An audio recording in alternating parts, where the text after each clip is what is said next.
नमस्कार दोस्तों, स्वागत है एक बार फिर से आपका मेरे online nursing knowledge YouTube channel पे। तो जैसा कि मैंने प्रीवियस क्लासों में न्यूरोलॉजिकल सिस्टम कंप्लीट करवा दिया था, गैस्ट्रो इंटेस्टाइनल सिस्टम का एक टॉपिक कंप्लीट हो गया था अपना हर्से स्प्रिंग डिजीज़ का। तो आज का अपना टॉपिक है GERD, gastro oesophageal reflex disease. चलिए बढ़ते हैं हम टॉपिक की तरफ। डेफिनेशन की मैं बात करूं तो गैस्ट्रिक कंटेंट का बैक फ्लो होकर इसोफेगस में आ जाना ही क्या कहलाता है? GERD कहलाता है। ठीक है, back flow of gastric content into the oesophagus is known as GERD, gastro oesophageal reflux disease, जैसा कि नाम में पता चल रहा है। ठीक है, तो गैस्ट्रिक कंटेंट का बैक फ्लो होकर इसोफेज जो फूड की जो नलिका है उसके अंदर आ जाना ही क्या कहलाता है? GERD कहलाता है। ये वेरी कॉमन है। 10 मिलियन से भी ज़्यादा केसेस पर ईयर अपने इंडिया में इसके देखने को मिलते हैं। तो बात करूँ मैं इसके टाइप्स की, तो इसके दो टाइप्स है। ठीक है, एक फिजियोलॉजिकल GERD है, एक पैथोलॉजिकल GERD है।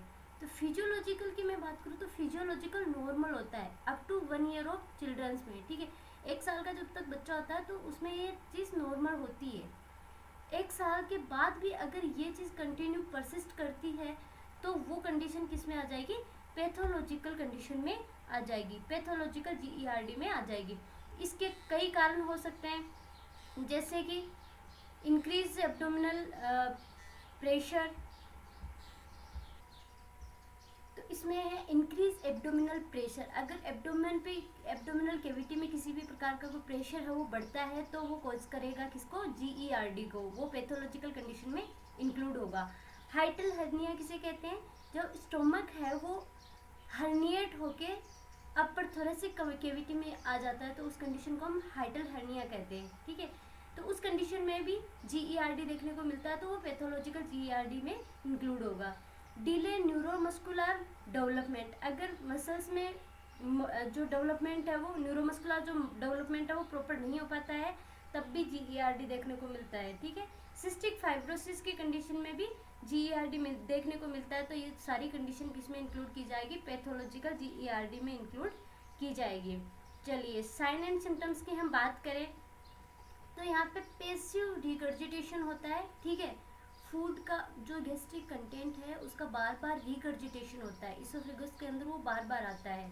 ठीक है, जो बेबी है वो रिफ्यूज टू शक, ठीक है, शक करने में रिफ्यूज़ करेगा, शक नहीं कर पाएगा, और शक नहीं कर पाएगा, प्रॉपर फीडिंग नहीं ले पाएगा तो उसकी वजह से क्या होगा? पुअर उसका वेट गेन होगा।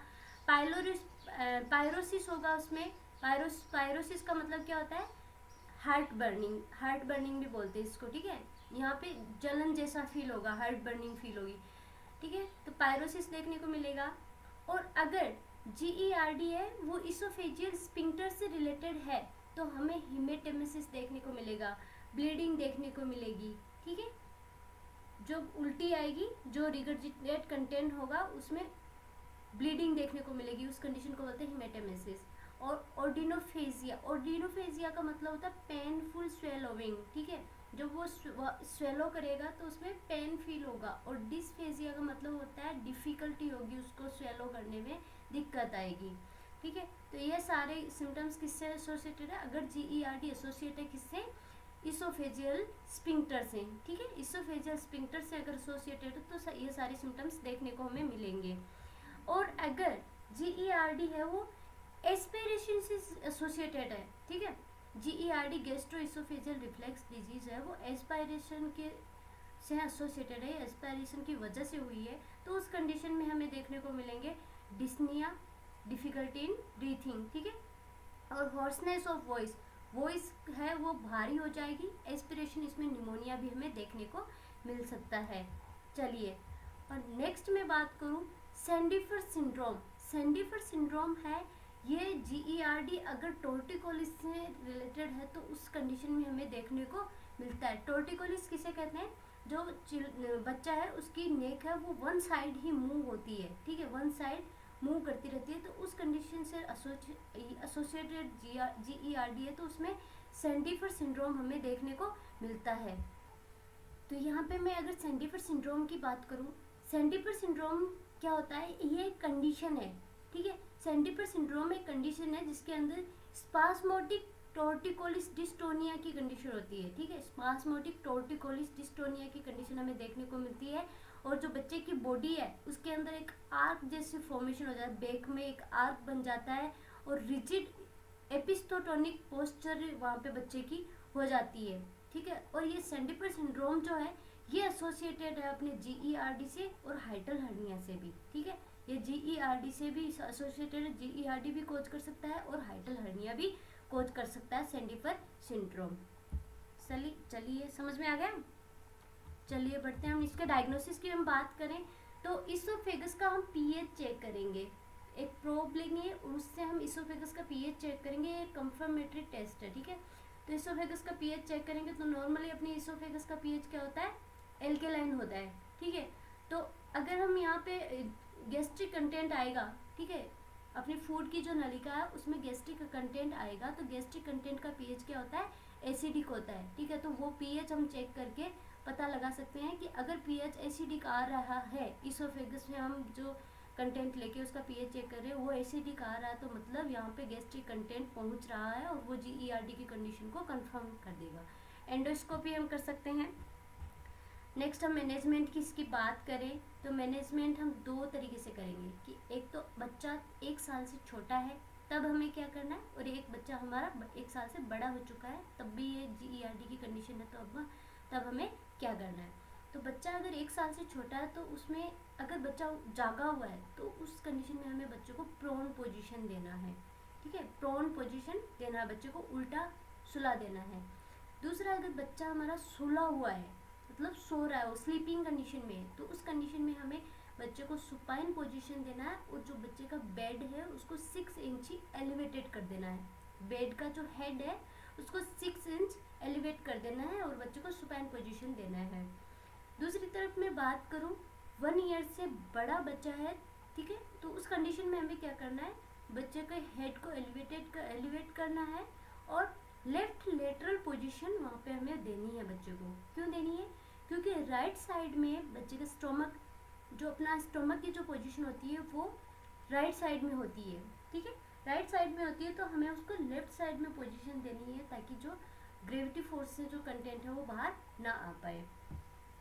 नेक्स्ट अपन बात करें इसकी सेकंड फीडिंग की। फर्स्ट हमने पोजीशन की बात कर ली मैनेजमेंट में, नेक्स्ट हम सेकंड बात करते हैं इसके फीडिंग की। तो फीडिंग का हमें बहुत अच्छे से ध्यान रखना है बच्चे की का। क्यों, इसके अंदर हमें प्रोवाइड थिक मिल्क, जो बच्चों को हम मिल्क पिला रहे हैं वो थिक होना चाहिए, ठीक है। नॉर्मल मदर का मिल्क वो इतना थिक नहीं होता है, ठीक है। तो उसके अंदर हमें ऐड क्या करेंगे, राइस सेरियोडस वहाँ पे हम ऐड करके बच्चे को जो मिल्क दे रहे हैं उसको थिक करके देना है। और कंटिन्यू हमें बर्प करना है, बेबी को बैक को ना थपथपाते रहना है, ठीक है, ड्यूरिंग और आफ्टर फीडिंग। ब्रेस्ट फीडिंग उसको दे रहे हैं तब भी और उसके बाद में भी उसके बैक को कंटिन्यूसली बर्प करना है।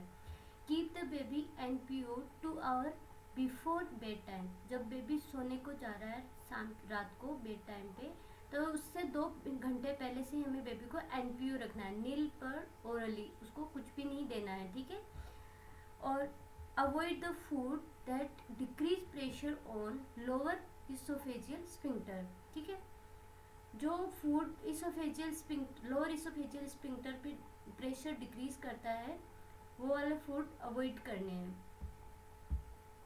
तो इसमें आते हैं tomato juice, citrus fruit juice में सिट्रस फ्रूट जो भी है उनका जूस, जैसे ऑरेंज है ना, लेमन और स्पाइसी फूड, इन सबको अवॉइड करना है, ठीक है। नेक्स्ट हम बात करें यहाँ पे सर्जिकल मैनेजमेंट की।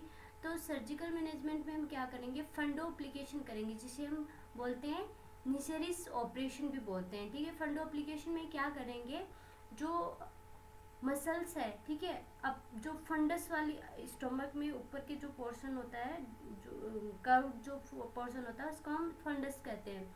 तो वो फंडस वाला जो पोर्शन है उसको हम व्रेप कर देंगे, वहीं पे जो इसोफेगस और स्टोमक के बीच में जो स्फिंक्टर प्रेजेंट होता है, कार्डियक स्फिंक्टर, उसके चारों तरफ व्रेप कर देंगे, ठीक है, ताकि वो बैक फ्लो होने से रोक दे। तो इस सर्जरी को हम बोलते हैं फंडो एप्लीकेशन सर्जरी या फिर नेसेरियन ऑपरेशन, ठीक है। और ये क्या करता है, मतलब गैस्ट्रिक कंटेंट को रिगर्जिटेट होने से भी प्रिवेंट करता है, और प्लस जो इरिटेट हो गई है इसोफेगस उसको हीलिंग करने में भी मदद करता है, ठीक है। इसे हम थोरेसिक कैविटी से भी कर सकते हैं सर्जरी को, और एब्डोमिनली भी कर सकते हैं, ठीक है, फंडोप्लिकेशन सर्जरी को। तो thanks for watching my video.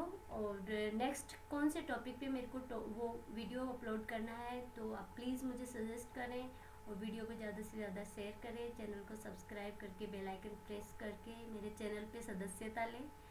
और धन्यवाद। अपना ख्याल रखें, अपनी फैमिली का ख्याल रखें, स्टडी को कंटिन्यू रखें। जय हिंद, जय भारत।